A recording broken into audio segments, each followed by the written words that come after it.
Okay, this is a disclaimer. The sun is hot, so I'm sweating. The sun is really, really hot right now, and I need to be in the sun for the light. Okay. I am not. Another disclaimer. I am not claiming to be an expert here. All right. I have unlocked some things, and people send me questions asking me how I unlocked it, and I feel really bad about saying I don't think I should make any tutorials because I don't know. I just started skipping in February and I try to come out here every day. So I guess I've unlocked some things along the way.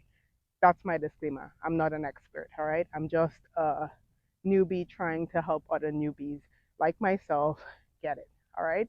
So it's peer to peer learning here. All right, so I am going to do the switch cross today. After all that, I'm going to do the switch cross today. And here's the first thing I would tell you, you have to be able to do cross opens switching hands. All right, like this. 1, 2, 3, 4. Mm, mm, mm, mm, mm, mm. If you're not able to do that, you have to learn to do that. You can't do switch crosses until you can do that consistently. All right.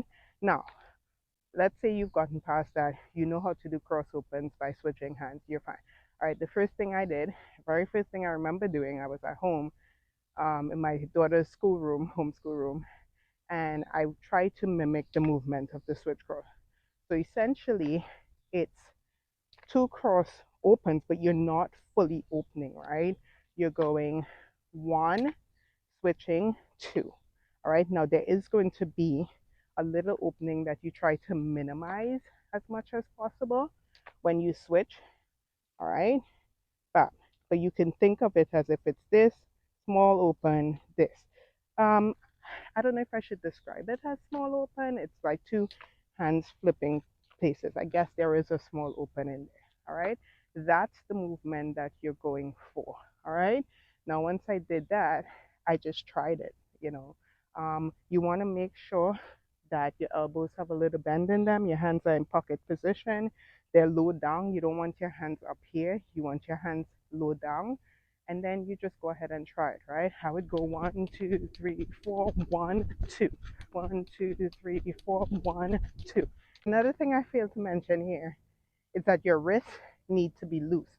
Keep them loose. Something that I always make a mistake and do is hold on to the rope really, really tight, and then the rope starts tugging all over the place.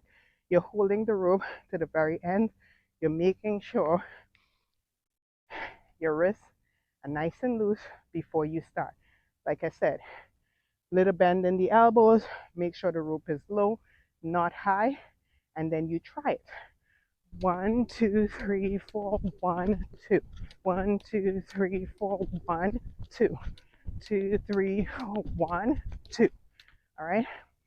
Make sure one thing that I also did that was messing me up was in between switches, I kept bringing my hands all the way up here before I went back down. Don't bring your hands that up high when you do the switch, all right? Try to keep it as 1, 2, 3, 4, 1, 2. I hope that helps. I'm not, I hope you unlock it. Like I said, everything in jump roping is you just keep trying it over and over again. I know people send me messages saying, do you unlock something every day? You make it look easy. One, I don't unlock things every day. Some days are flops. Like yesterday was a flop for me. If you look at my post yesterday, you would see. But, I just keep on trying until, the cobwebs in my head start opening up and I get it. So do the same thing, just keep trying and you'll eventually get it.